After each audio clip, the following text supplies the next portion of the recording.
Kuramarotini. So the story goes that trickster Kupe cheated his friend into diving overboard to free the lions, then paddled rapidly away.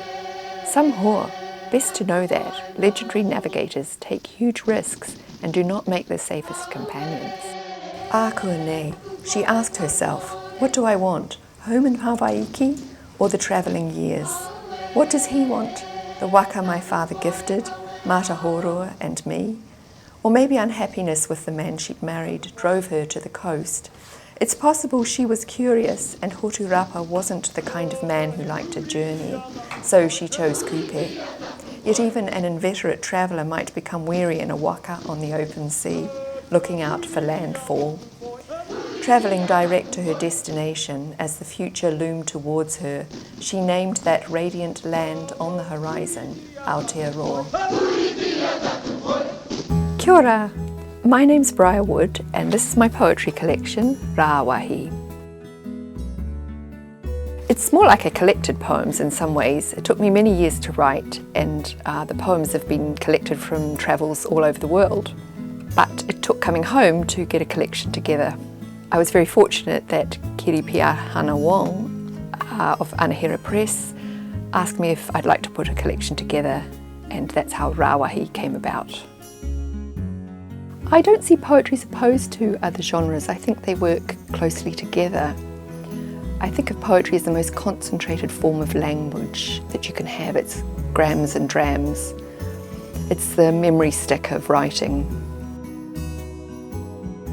The collection came out of travelling overseas and living overseas for a long time. Coming back to Aotearoa was a confirmation of those relationships with ancestral places, with star shapes and bird life, and with the world around me. There was also some grieving for the changes that had happened, and part of that is the ecological consciousness that's in the poetry collection. Yeah, it's quite a literal poem actually. I was in the family batch where I've spent my summers for very many years of my life. I was literally looking out the kitchen window and saw the fins of the orca, a big pod of orca coming in, and so I went running out across the lawn and down to the beach in my pyjamas.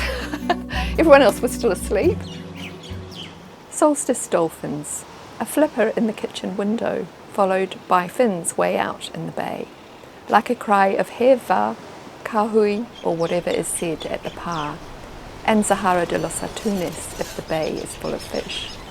The way they surface, like a miracle, a secular visitation, and Aihe weaving in waves at first light, just beyond the break in a wake of white water, while outside the bar, plumes of spray where orca are sporting, guardians of Haida and Squamish, maybe en route to Vancouver, a rāranga of long days, in plankton swashing seas.